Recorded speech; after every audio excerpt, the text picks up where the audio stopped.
Hi everyone, welcome to V Karnataka KCET and Boards. I'm Diksha Kaushal, your chemistry master teacher. And students, today we are going to talk about which thing? Everybody in the chat box, can you see the title? Can you see what I have written on this title? Ma'am, thumbnail part 2, ma'am, thumbnail not changed.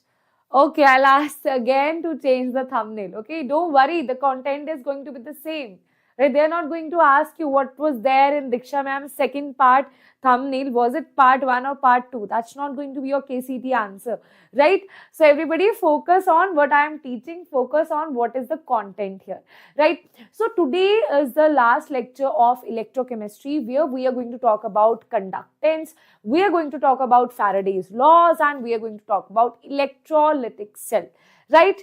Okay, everybody in the chat box, are you all ready? Yes, Yogi, yes, Khush, Mandar, are you all ready? Everybody, yes, and don't forget to hit the like button. Let me see how many of you actually hit the like button and support your teachers.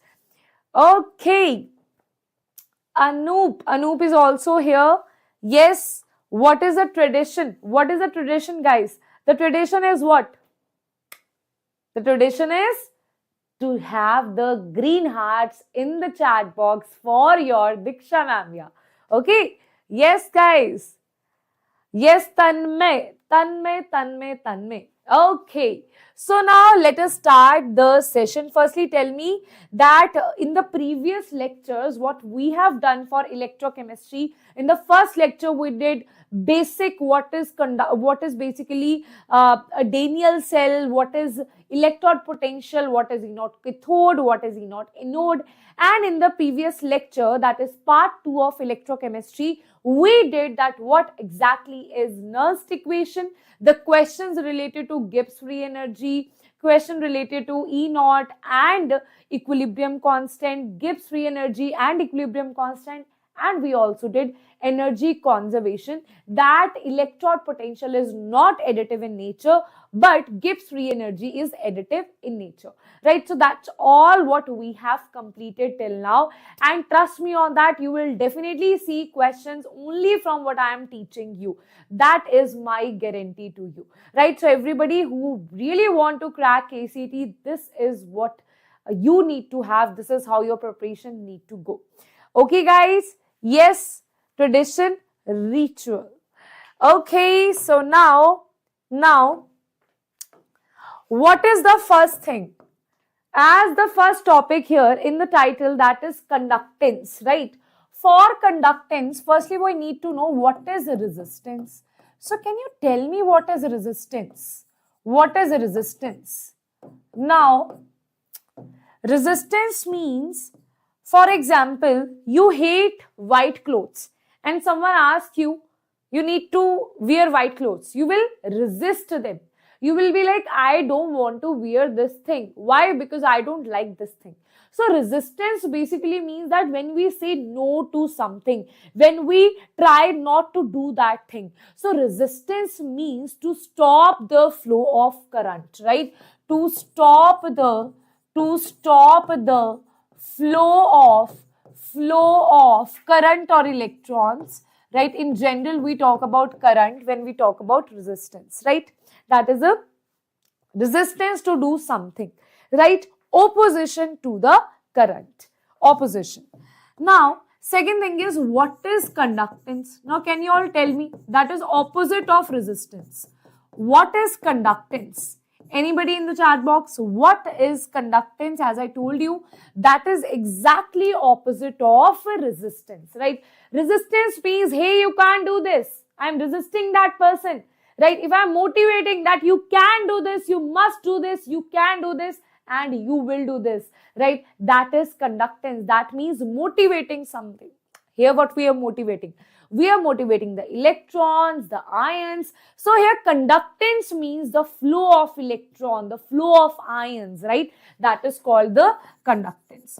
Flow of electrons or ions, that is called the conductance. That is called the conductance. Okay. So now we are going to talk about two type of conductances. right? First is, everybody, first is, can anybody tell me in the chat box? First is, wait a minute. So first is metallic conductance, metallic conductance, wait a minute. First is metallic conductance, right? Metallic conductance. Other is electrolytic conductance. Other is electrolytic conductance. You need to know the difference between both of them. So easily a question based on the difference in electrolytic and metallic conductance can be asked to you, right? So when we talk about metallic conductance, that means I am talking about that I have a metal rod or anything that is made up of metal, right?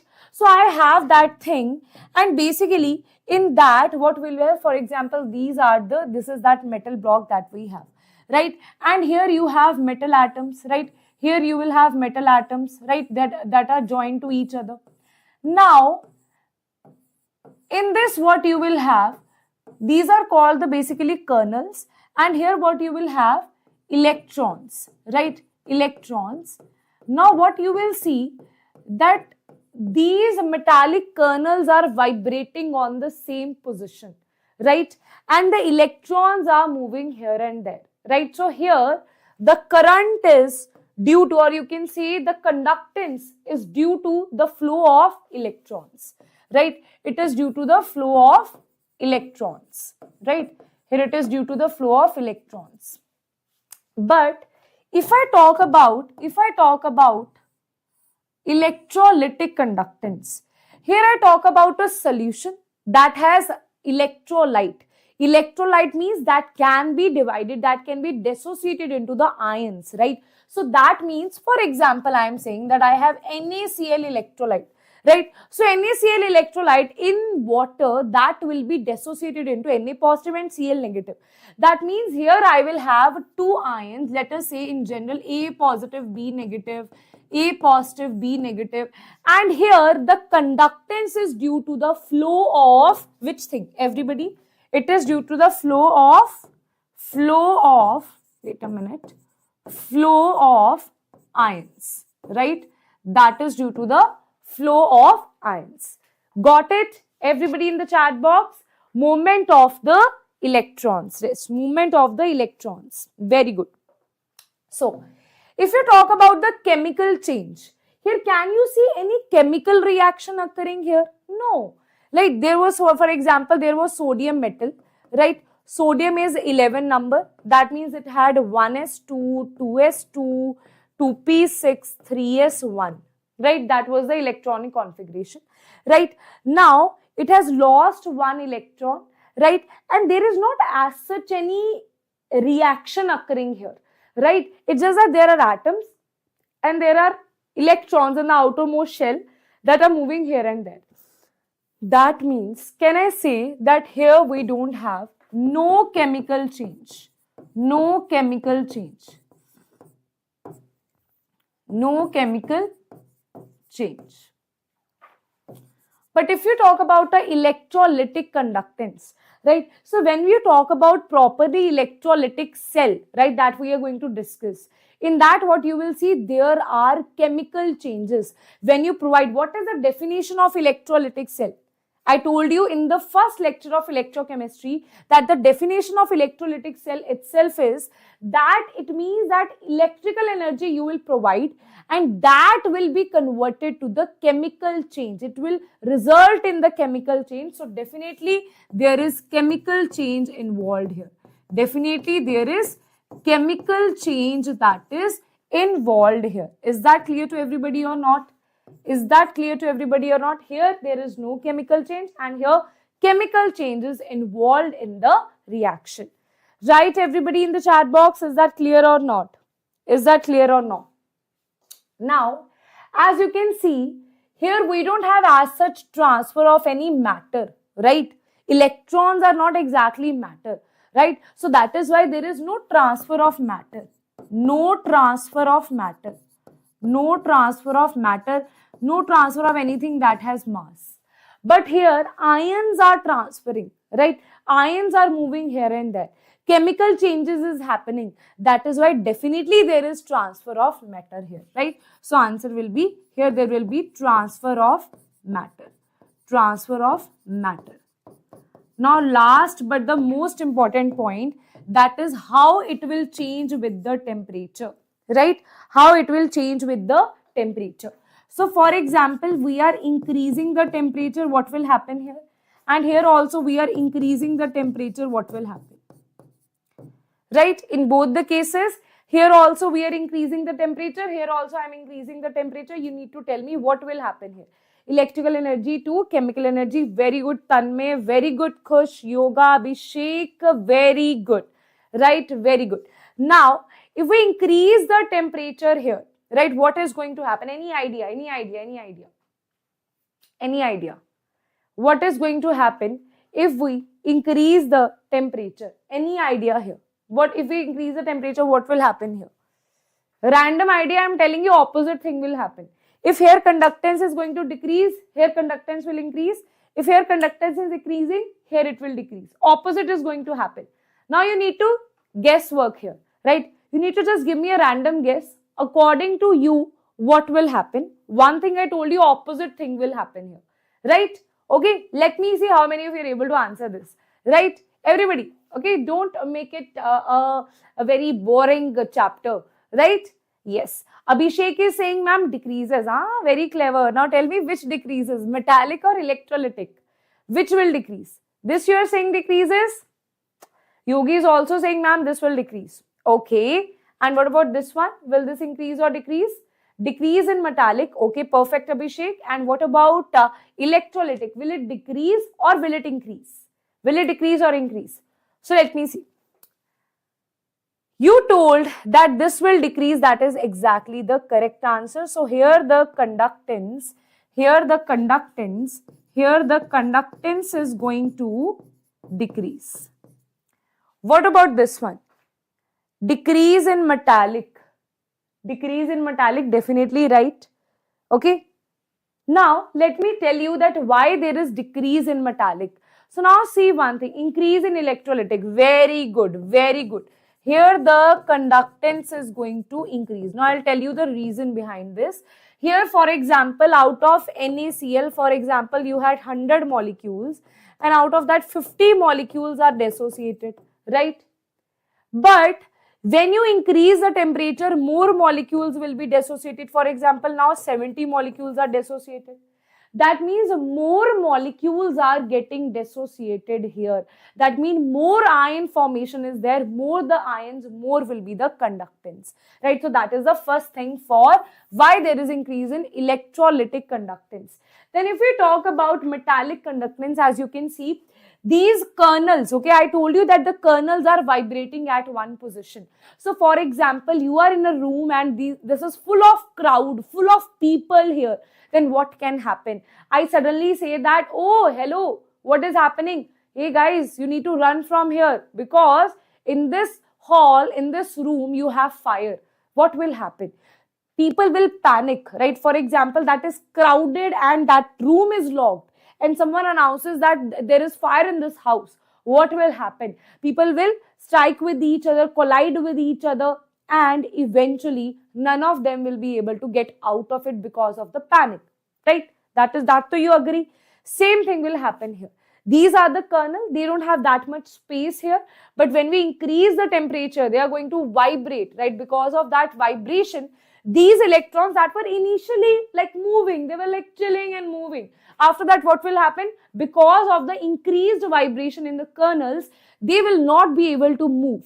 Right? That is why the conductance is going to decrease in metallic conductance. Okay? In metallic conductor, the conductance is going to decrease. Right? That's a very, very important point. Now, students, everybody in the chat box, tell me whether this is clear to you or not. Everybody in the chat box, tell me whether this is clear to you or not.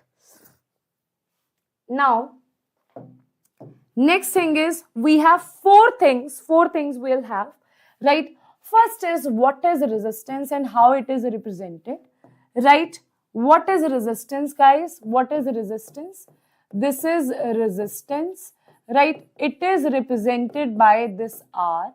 Then you have conductance, then you have conductance, and it is represented by capital G, right? In some books you will see it is represented by capital C, right? Then you have resistivity, How resistivity is represented? That is represented by rho, right? That is represented by this rho. It's like a snake, okay? So it is represented by rho. Then you have, last one is conductivity, right? I'll tell you what is resistivity and conductivity. Wait a minute. Let me just tell you that what are the symbols here. So conductivity is represented by kappa. It is something like similar to K, right? Okay, so that is represented by kappa. So these are the 4 things that we need to understand, right? So resistance, I already told you that resistance is when you restrict something, when you stop or when you decrease the flow, right? When there is resistance or opposition in the flow of current or ions. Conductance is how much ions are moving here, how much ions are in the flow, right? That is called conductance. What is resistivity and what is conductivity? When I talk about resistance, for example, I am talking about this pen here. I'll talk about how much resistance is present in this pen. That is called the resistance. If I specify that, you need to tell me that in 1 unit volume, right? That means in this particular volume that is having 1 unit means that is having, wait a minute, that is having 1 length unit, length is also 1, breadth is also 1, height is also 1. That is called 1 unit volume. So in this pen, in a 1 unit volume, what is the resistance and what is the conductivity? What is the resistance? That is called resistivity. And what is the conductance in that 1 unit volume? That is called the conductivity. So when we talk about resistance, that is for overall rod. But when we talk about, for example, I'll give you one example here. Right? For example, you have this metal rod, right? Now, in this, if I talk about the resistance in overall or the conductance in overall rod, right, with length this, breadth this, volume this, then it is called resistance or conductance, right? But if I talk about that in this, you need to tell me in this unit volume, in this particular volume, what is the, in this particular unit volume, what is the conductance, what is the resistance? That is called the resistivity or the conductivity, right? Resistivity or the conductivity. Now students, tell me, is that clear to you or not? Is that clear to guys or not? Everybody, is that clear to you or not? Everybody in the chat box.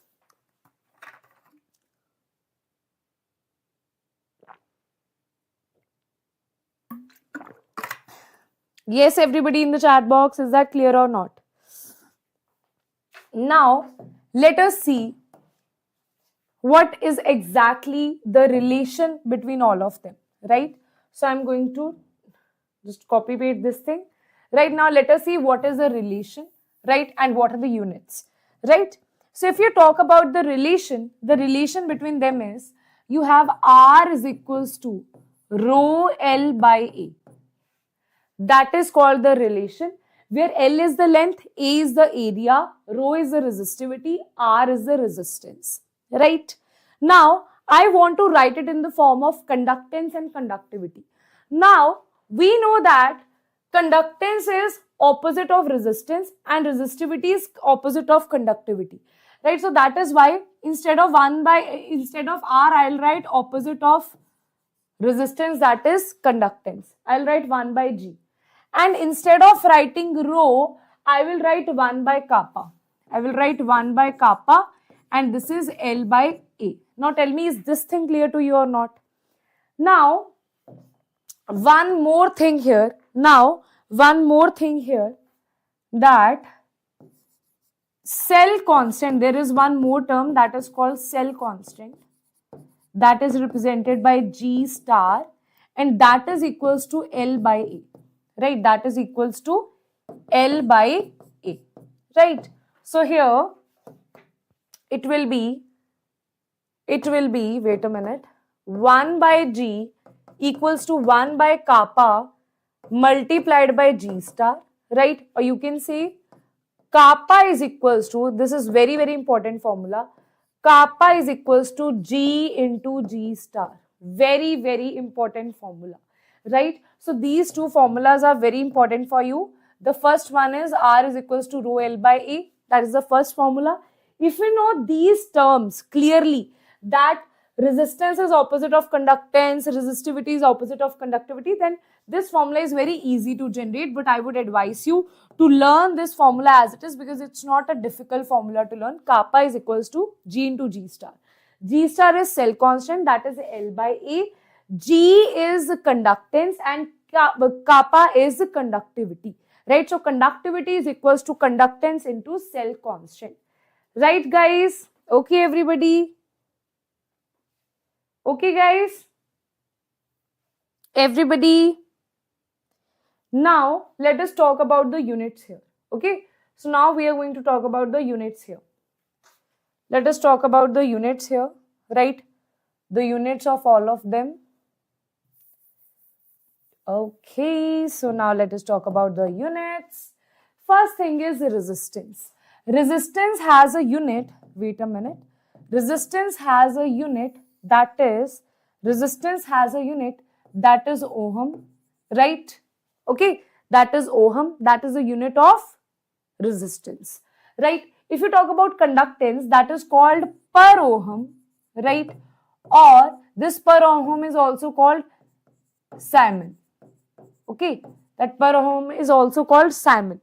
Okay, or it is represented by S, right? You can just represent it by S. Now, what is this resistivity? You should know this formula for that. R is equals to rho L by A, right? That means rho is equals to R into A by L, right? So that means here it is ohm, right? Here it is meter square and here it is meter. So it will be cancelled. So it will be ohm meter, right? Answer will be ohm meter, or if the length is in centimeter, it will be ohm centimeter, right? So you can just write it as ohm meter or ohm centimeter. So I'm going to write it here, ohm meter or ohm centimeter, right? Now conductivity is inverse of resistivity. So answer will be per ohm per meter or per ohm per centimeter. Per ohm per meter or per ohm per centimeter. Okay? Okay? And this, because per ohm is also Simon, so it will be S per meter, or this is S per centimeter. Right? So these are the units. So you don't need to cram all of these units. Very simple to know. Ohm, you just need to remember this. If you understand the concept here, then I don't think so you need to cram all of these things. What about cell constant? So this is meter by meter square. So it will be either it will be per meter or it will be per centimeter. Okay? Okay? Yes, everyone. Is that clear or not?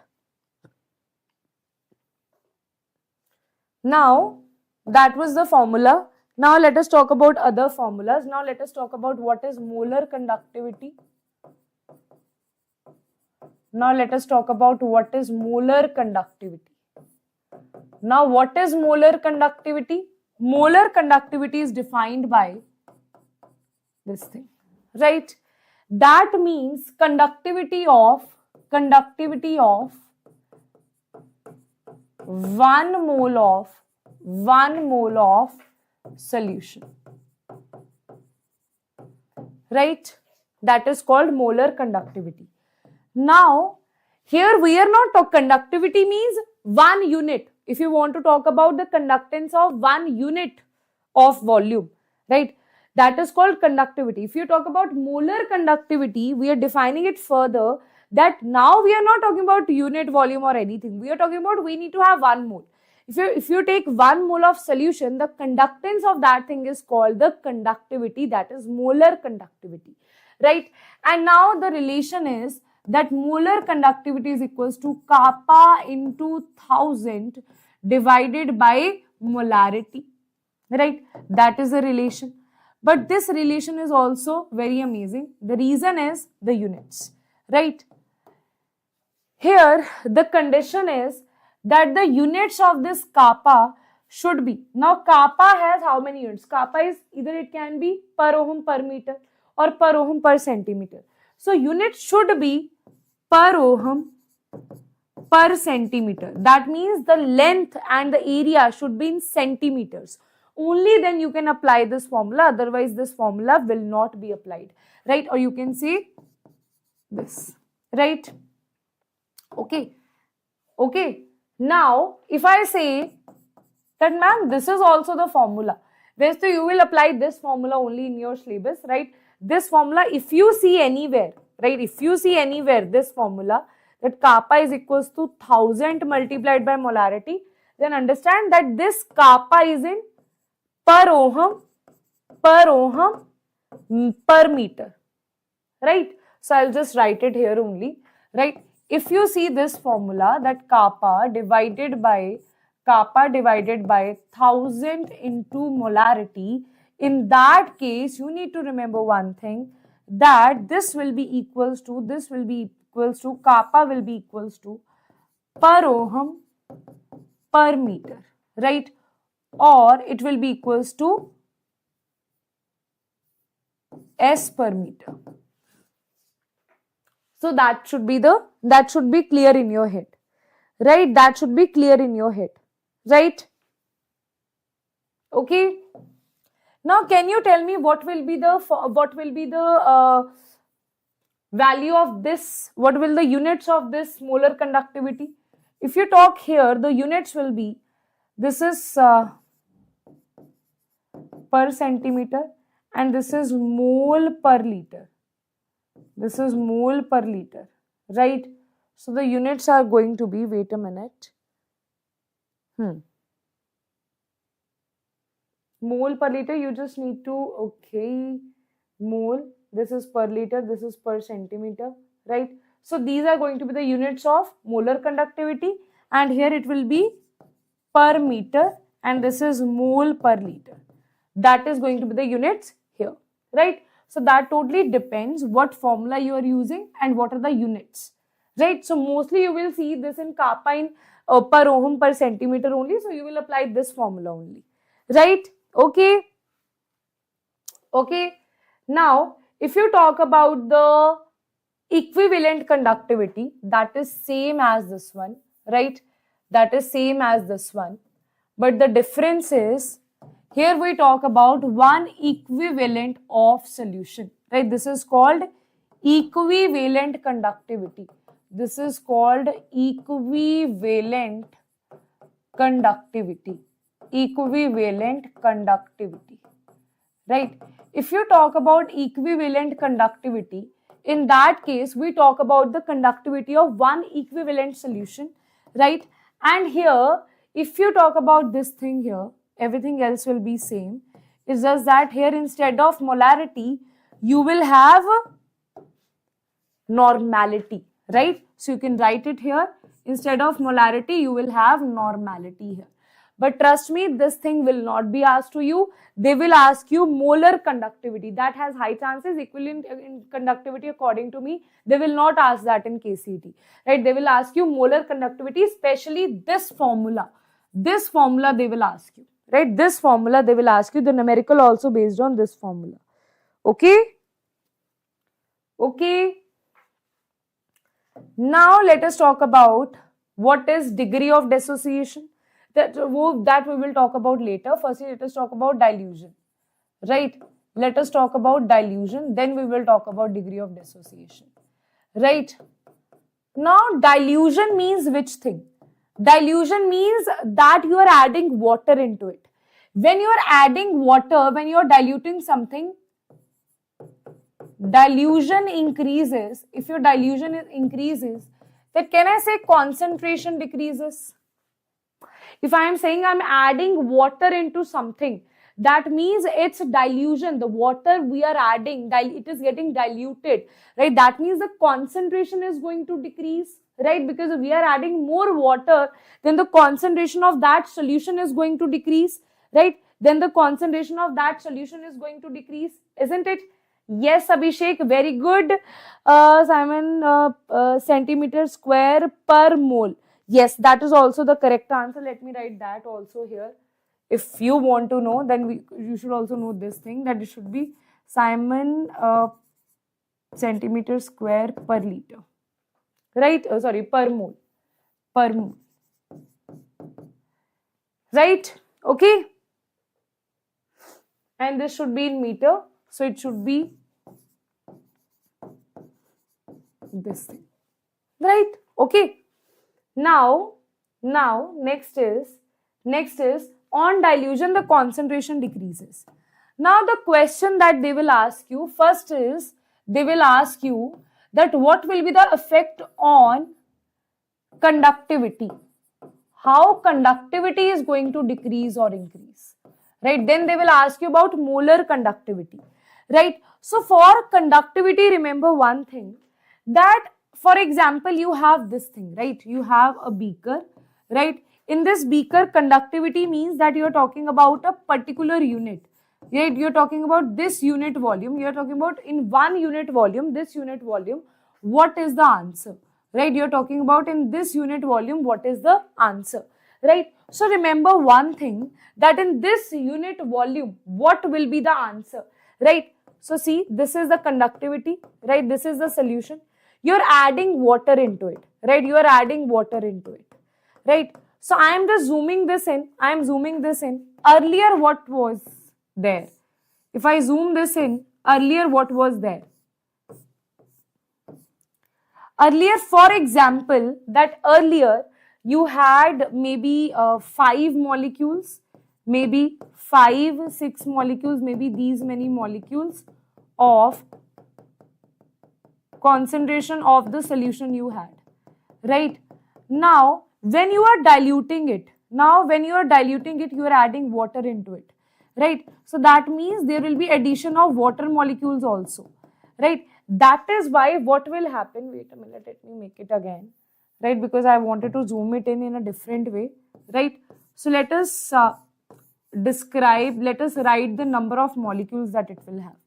So I am assuming that earlier, before dilution, it had 5 molecules, right? 1, 2, 3, 4, 5. This I am assuming. Chalo 6. Now, when you are adding water into it, you know that water molecule will also take place in this 1 unit volume. That is why water molecule will get added here. That is why what will happen, the other molecules will try to get out of this space, right? And what will happen in the end, maybe you will only see 3 molecules, right? Earlier you had 6 molecules. Now in this unit volume, you have only 3 molecules. The reason being because now you have also addition of water molecules. That is why there is no space for the solute molecules or the solution molecules, electrolyte ions, right? That is why when dilution increases, concentration decreases, right? When dilution increases, concentration decreases, then we can say that here concentration, we are adding water, concentration is decreasing, hence kappa is also decreasing. Now everybody tell me, is that clear to you or not? Is that clear to you or not? And this will happen for both the electrolytes. This will happen for strong and weak. For both strong and weak. Because see, if you talk about strong molecule, right? Strong electrolyte is also strong electrolyte is 100% dissociated, right? You had 100 molecules and those 100 molecules are dissociated into the individual ions, right? So strong electrolyte, when you are adding water into it, you know that water is getting in the place of the strong electrolyte. That is why conductivity, that is kappa, will decrease. If you talk about weak electrolyte, if initially 50 molecules were dissociated, after adding water, let's say 70 molecules are being dissociated, but in that unit volume, you will have the same number of molecules only, right? So no doubt the ions are increasing in this solution, but in that unit volume, the ions are not increasing, right? In that unit volume, the ions are same only. So kappa will decrease for both strong and weak electrolyte, right? Okay, okay guys, okay.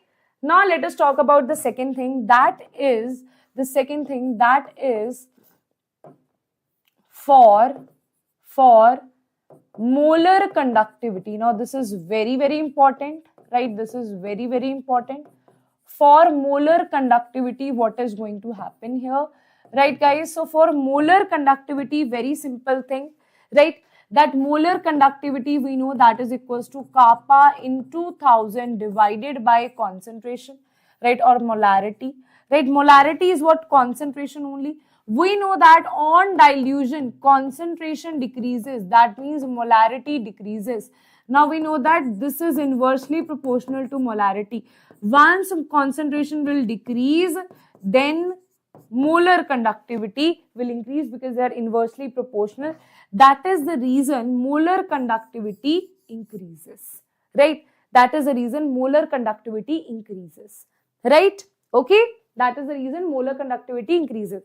Moreover, if you want to know the concept behind that, molar conductivity is not defining a unit volume, it is defining a 1 mole, right? So maybe in strong electrolyte, definitely the ions are increasing, right? So you just need to say the concentration is decreasing. On dilution, more you add water, more ions will be dissociated. So basically, because ions are increasing, because here we are not talking about unit volume, here ions are increasing, that is why molar conductivity is increasing, because in overall solution, in that 1 mole, the ions are increasing, right?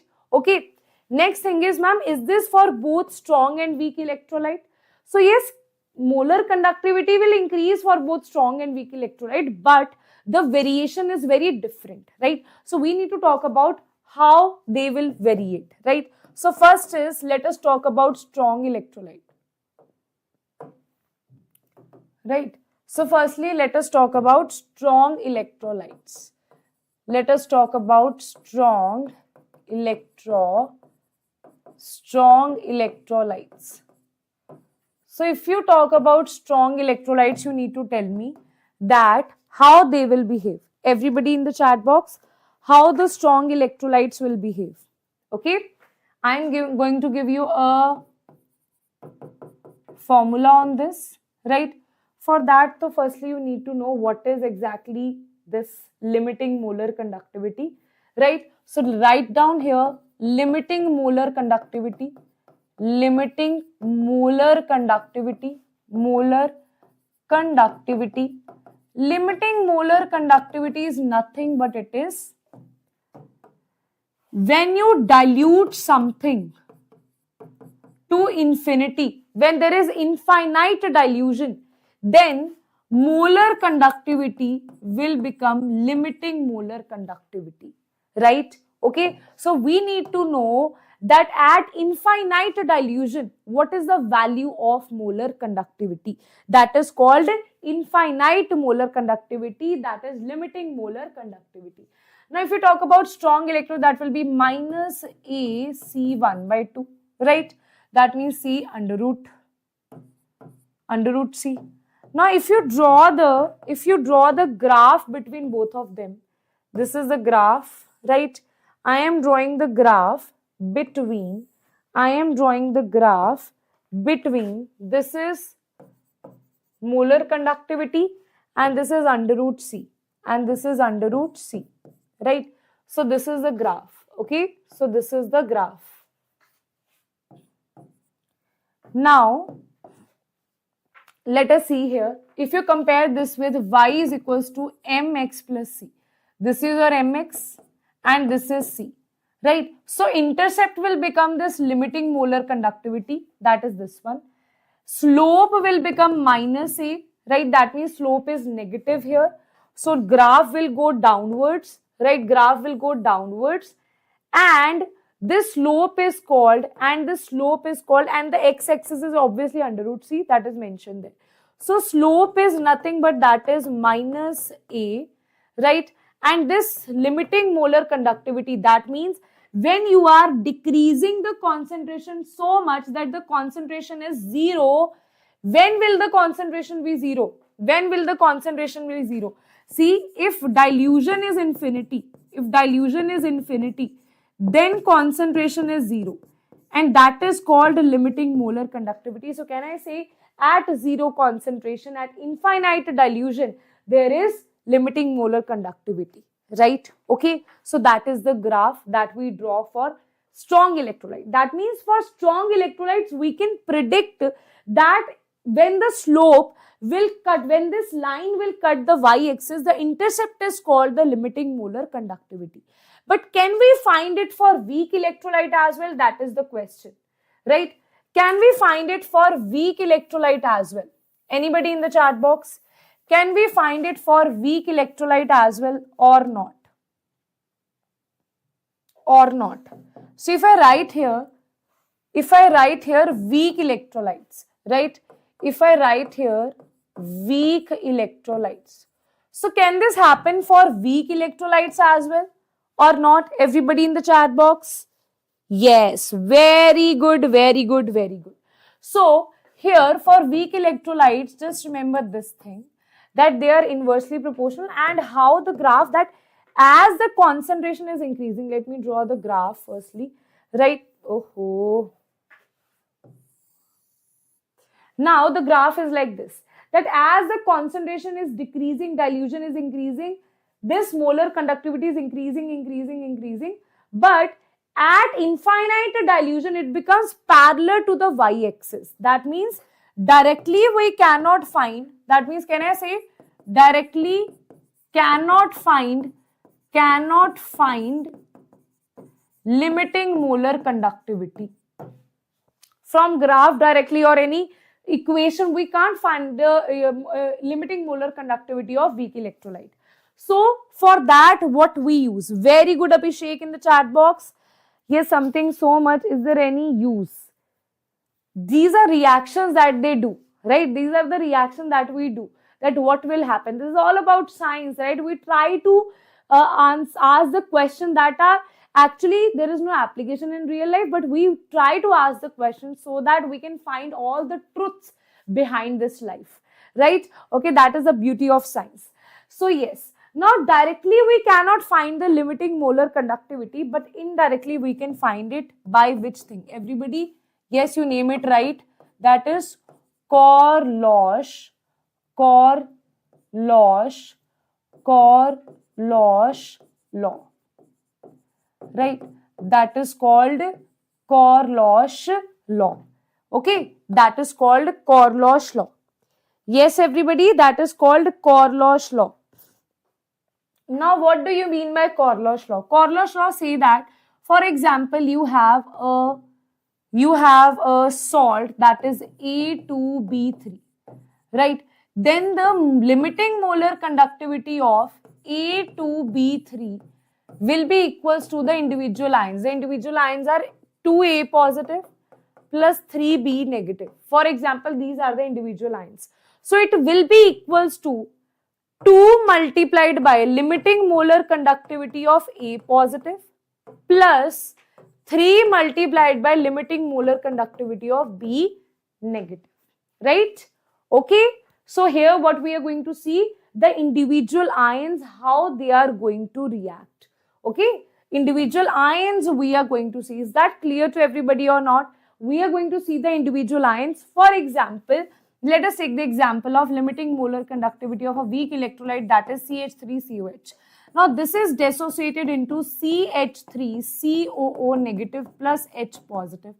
So according to Kohlrausch law, the limiting molar conductivity of CH3COOH is equals to limiting molar conductivity of CH3COO negative plus limiting molar conductivity of H positive. That means the limiting molar conductivity of a weak electrolyte is equals to the sum of limiting molar conductivities of the individual ions. Okay? Okay, guys? Okay, guys. Any problem here? Any problem here? Now let us see how to calculate the degree of, firstly, how they can ask you the question from here. Let us see how they can ask you the question from here. Right, it's a very simple question will be asked. For example, they give you, for NaCl, the limiting molar conductivity is 126.4. For, this is how they will ask you the question. For HCl, the limiting molar conductivity, and for HAC or ACH, right? And for NaAC, limiting molar conductivity is what? Limiting molar conductivity is 425.9, and here the limiting molar conductivity is 91.0. And what is the limiting molar conductivity? Limiting molar conductivity of HAC, right? What is the limiting molar conductivity of HAC? Can you tell me? Now, what is this AC? AC means they are talking about CH3COO, right? So HAC means they are talking about CH3COH, right? So firstly, what you need to do, how do you need to answer this thing? So firstly, what you need to see here, you need to divide these things here, right? So basically, NaCl, we know it is dissociated into Na positive plus Cl negative. HCl is dissociated into H positive plus Cl negative. NaAC, that means CH3COONa is dissociated. What is this AC? AC means this group, that is CH3COO, right? This is dissociated into CH3COO negative plus Na positive. Now students, see this thing here. This is my equation number 1, this is my equation number 2, this is my equation number 3, right? And what I need to get here, I need to get CH3COOH. That means I need to have the ions, that is CH3COO negative plus H positive. These ions I need to have. These are the ions that are given to me. Now I somehow want to make these two ions available for me. That means I need to cancel out this Cl and this Na. How I can do that? I can add 2 plus 3, then subtract 1 from there, right? I can add 2 plus 3, then subtract 1 from there, right? So can I say that here it will become that this is basically this CH3COH, the molar limiting molar conductivity of CH3COOH is equals to limiting molar conductivity, you can write it as this, limiting molar conductivity of CH3COO negative plus limiting molar conductivity of H positive. Can I write this thing here? This is equals to limiting molar conductivity of CH3COO negative plus limiting molar conductivity of H positive, right? Then can I write this thing again here? If these two are the limiting molar conductivities, wait a minute. Then how do I get these two ions? By adding 2 and 3. 2 and 3 means molar conductivity of these two things. That means the molar conductivity of HCl plus molar conductivity of NaAC minus molar conductivity of NaCl. That will be the answer. So answer is going to be, what is HCl? That is 425.9 plus it is 91.0 minus it is 126.4. And what will be the answer in the end? Everybody in the chat box, what will be the answer in the end?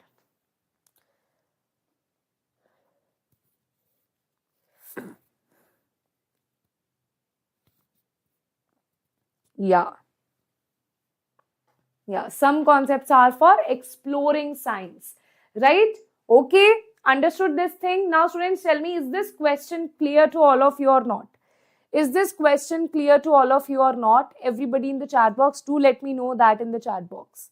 Is that thing clear to all of you? Right, everybody? Everybody? Is that thing clear to all of you or not? Now, If they ask you what is degree of dissociation, what is degree of dissociation? Degree of dissociation, that is called alpha. That is called alpha. And that alpha is equal, so in terms of molar conductivity at concentration C divided by molar conductivity at infinite dilution. So this will be calculated from the formula. This kappa is equal to kappa into 1000 by molarity. This will be calculated from Kohlrausch law. This is how you will get the answer for degree of dissociation, right?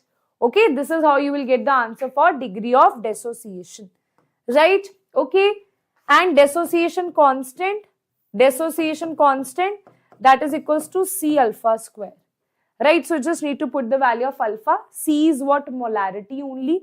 C is nothing but molarity only, because concentration is expressed in molarity, right? And this is also molarity. Sometimes we know that mostly concentration is expressed in molarity. Okay. Please make smaller videos on mole concept. Yeah, I already made a video on that, right? We have already done mole concept in the very starting.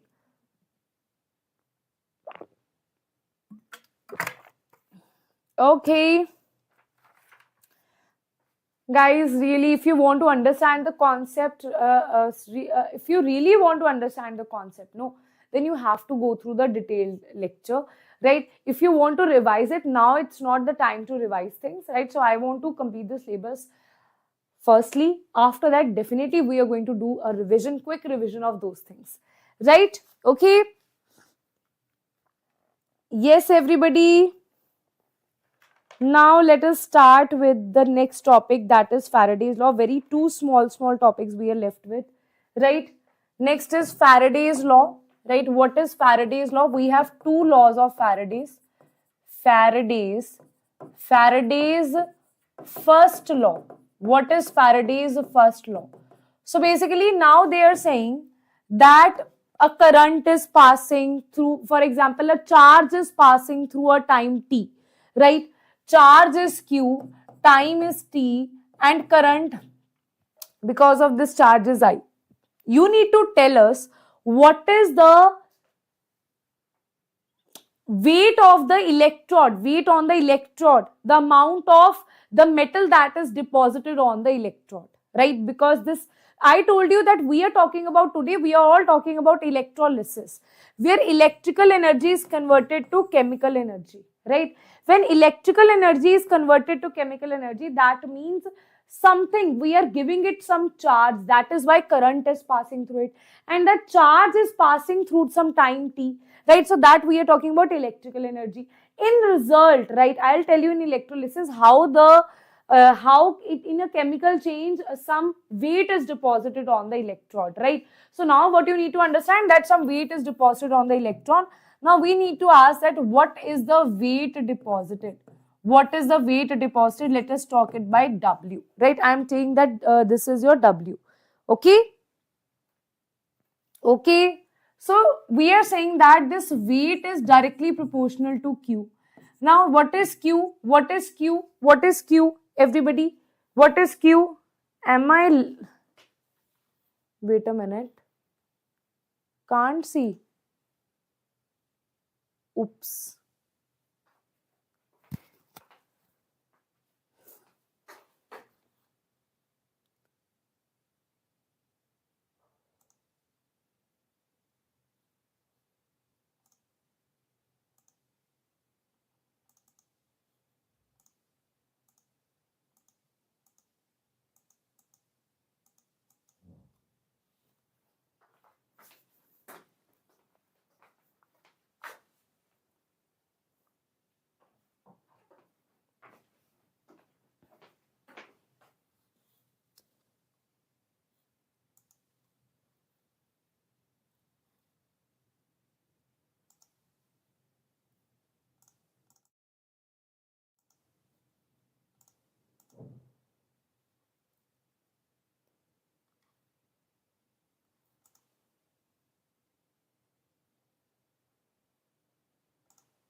Now are you able to see? You're audible, but the video is stuck. Now am I audible? Am I visible to all of you? Guys, am I visible? Everybody?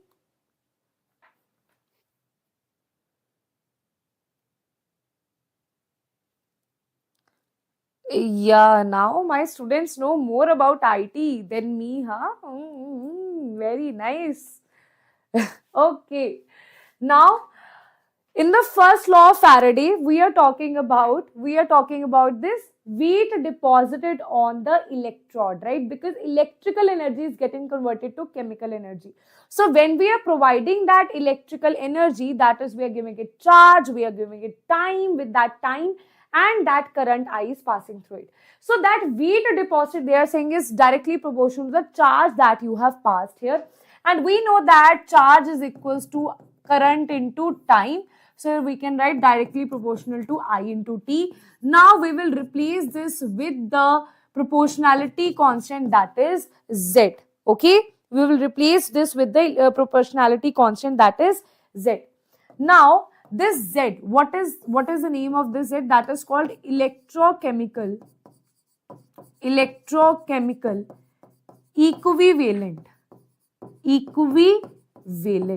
right? That means this Z is equals to equivalent weight divided by Faraday, right? So we know that equivalent weight is equals to molar mass divided by n factor number of electrons lost and gained, Nf, right? So now that means Z is equals to m by Nf. So we'll put this here. So weight will become is equals to molar mass divided by Nf, and this is It, right? This will become your full-fledged question, full-fledged answer for first law of Faraday. If they ask you anything related to that, they will give you in the question, they will give you molar mass. They will give you that this is a copper electrode or silver electrode, right? They will also give you the mass here. In KCET exam, they also give you the mass, right? So they will also give you the mass, right? Okay, I've already made a video on that, okay? So they will give you the molar mass, right? They will give you the molar mass in the question itself. They will give you the current, they will give you the time, they will give you the electrons also, that how many electrons. So for example, we talk about copper, 2 electrons are lost. For example, we talk about Ag, silver, 1 electron is lost usually, right? So also N factor, and then Faraday is 96500. That is how you will get your answer, right? So that is your first thing. Okay, that is the first thing. Okay guys, that is the first thing. Now let us talk about the Faraday's second law. Let us talk about Faraday's second law. What is Faraday's second law? What is Faraday's second law? Second law. So if you talk about Faraday's second law, right, it's also very simple. They are saying that you have some 2-3 electrolytic cells in series, right? You are passing the same amount of current there, but the electrodes are different, right? So now you need to tell us what is the relation in the equivalent weight and the weight deposited, right? So the ratio of weight deposited of A, weight deposited of B, and weight deposited of C is equals to equivalent weight of A, equivalent weight of B, and equivalent weight of C.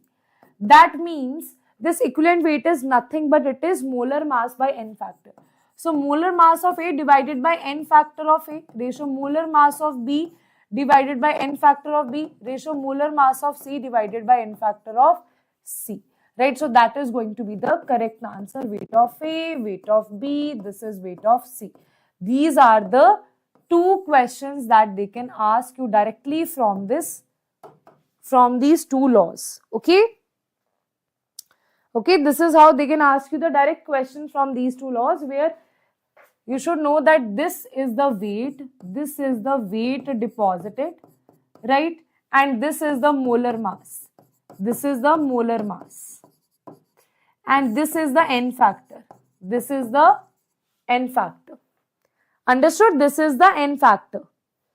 Okay, guys. So direct question will be asked. They will give you have O2, you have ET. I'll also teach you questions related to that. Don't worry. In the practice sessions, in the previous year questions, we will also discuss about these things in detail. We'll discuss about the practice questions, but for that you need to know the theory. If I directly say this is the question, answer this, you are like, ma'am, what you are saying, right? So that is why I'm saying that go through the laws, right? Direct question will be asked to you. Okay, what is F in previous one? F is the Faraday, right? F is the Faraday, right? That is 96500 coulomb. N is again n factor, number of electron. Here we are talking about one electron, there we are talking about too many electrons. M is the molar mass, I is the current, T is the time.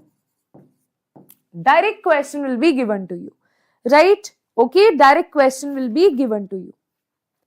Is that clear? Is that clear, everybody? Is that clear? Now, last thing what they can ask you, what is exactly electrolytic cell?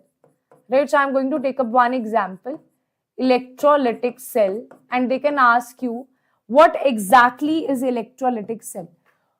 So first thing is, in an electrolytic cell, you have only one beaker, right? In that solution only, you have two electrodes, right? You have two electrodes, this one electrode, wait a minute. You have two electrodes and just one thing. This is the first electrode. This is your second electrode, right? This is the second electrode, right? These are the two electrodes that you have, right? These are the two electrodes that you have. Okay. Which example should we take? Let us take the example of, wait a minute. Okay. Let us take the example of copper electrode. Okay. Let us take the example of copper electrode. Here I am talking about refining, right? So I am taking this first thing to understand that in anode, right, things are opposite, right? Here we have anode as positive and cathode is negative. And we are supplying the electric charge here. That is why it is connected to an electric charge. Anode is negative means this is connected to negative, sorry, positive, this is connected to negative, right? So this is called the anode, this is called the cathode, right? If you want to purify something using electrolysis, what you need to do, you need to take this anode as impure. I'll tell you why we have taken this as impure. This you will take as pure. Now, why we have taken it like that? This, for example, I am talking about copper. This is also copper electrode. This is also copper electrode. This is also copper electrode. But this I am taking as, this copper I am taking as pure, and this copper I am taking as impure. This is also copper. This copper I am taking it as impure. Right? Now, see one thing here, what will happen at anode and what will happen at cathode, right? So, this is the solution.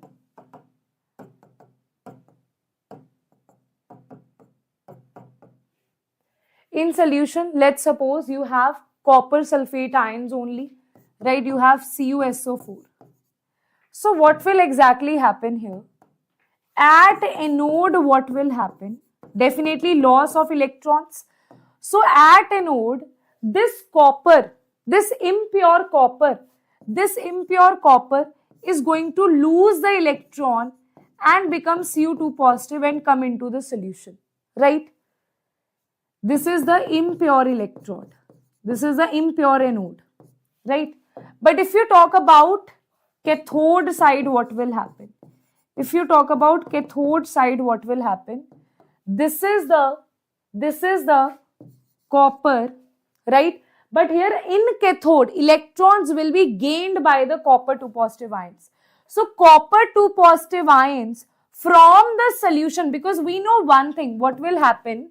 It is going to lose the electrons into the solutions, right? So what will happen? This is, for example, Cu2 positive ion, Cu2 positive ion. Now this has reduced, this has lost some of the electrons in the solution, some of it has lost in the solution, right? So definitely the mass of the anode will decrease, right? And some of the ions will be in the solution. Now at cathode, what will happen? These copper 2 positive ions in the solution, they will carry that electron, right? Firstly, what happened? At anode, the electrons are lost here, electrons are traveling somewhere here, and now this is copper 2 positive ion in the solution. It will catch those 2 electrons, that means Cu2 positive ions, Cu2 positive ions from the solution, it will gain 2 electrons and become copper. And it will start depositing on this side, right? It will start depositing on this side. And hence what we can say that impure copper, firstly it is into the ions, then those ions will gain the electron and will become pure electron. And hence it is used for refining, or you can say purification processes. So basically electrolysis is used in purification processes, right? Okay. Lone is not there because in lone what you have? Loss of electron, oxidation, anode. Till here everything is right. But here anode is positive, not negative, right? Anode electrode is positive. So it is lope. It's not lone now, it's lope. Okay. Yes, very nice, Abhishek. That's very creative. So anode is batting and cathode is fielding. It is catching the ball here, right? And what is the ball? The ball is the electron, right? So basically anode is decreasing, depleting, and cathode, we are making the cathode here. That is the reason impure anode we use here, so that impurity can be dust off. And the impurities you will see here, right? Impurities are deposited somewhere here as anode mud, right? They will be deposited here as anode mud. That means the impurities from the anode side, right? For example, you have new clothes, now you want to dust it off. What you will do like this, right? So the impurities will fall on the ground. Similarly, here the impurities have fall down here, right? Okay. Yes, everybody. Okay, so now guys, that's all for KCET, but there are some also other questions, right, that are not that much important for KCET level, right? Because in electrolysis, there is product of electrolysis also that is usually asked in NEET exam or in IIT JEE exam, right? In this KCET exam, usually they ask you either from conductance, maximum they can ask you from Faraday, and the previous 2 lectures that I have done, that is the must do here. But from this lecture till here, what I have taught is important for you. Yes, there are other things also, but they are not important for you, right? Okay, that is not important when we talk about KCET exam, right? Okay, yes. Batteries, guys, that is totally a theory part. That is important. Focus on your NCERT for batteries, primary batteries, secondary batteries, right? So you need to do the batteries from theory parts from your NCERT itself, right? Okay, there is nothing to teach in batteries. There is simple anode reaction, cathode reaction. This is how it is, right? Okay. Okay, guys, everybody, is that clear? Is that clear? Now, what I'll do, now I'm in the next class, I'm going to take up questions based on electrochemistry. Okay, are you guys ready for that? In the next lecture, that is the lecture on tomorrow, I guess the lecture is tomorrow only, right? So tomorrow I'm going to pick up questions, or shall we do solution firstly? What do you want me to do? Yes, sure, Tanmay, definitely your feedback is the most important thing for us, right? So what do you want me to do? Do you want me to do questions based on chemical kinetics? Do you want me to do questions based on electrochemistry? Or do you want me to start with solutions? What do you want, right? Chapters of first year backlogs, which were those more than JEE. I have just completed PU syllabus. Should I see one shot of the full chapter or one shot of solving session of PYQ? See, that totally depends if our basics are clear or not, right? So I would suggest you go through some good marathon, right? Go through some good one-shot video so that you can revise, and after that start practicing, right? Okay, watch that video in 2x speed. That is my advice to you. Okay? Okay, guys. Okay, then I'll be waiting for your comments in the comment section that what you want me to start. You want me to do the numericals of electrochemistry and chemical kinetics or not, right? So basically with numericals, with questions only, you will get an idea that why these topics that I have taught you are most important for you, right? Okay, then bye bye. Take care. See you all in the next class, and I'll see your comments in the comment section what you exactly want for tomorrow's lecture. Bye bye.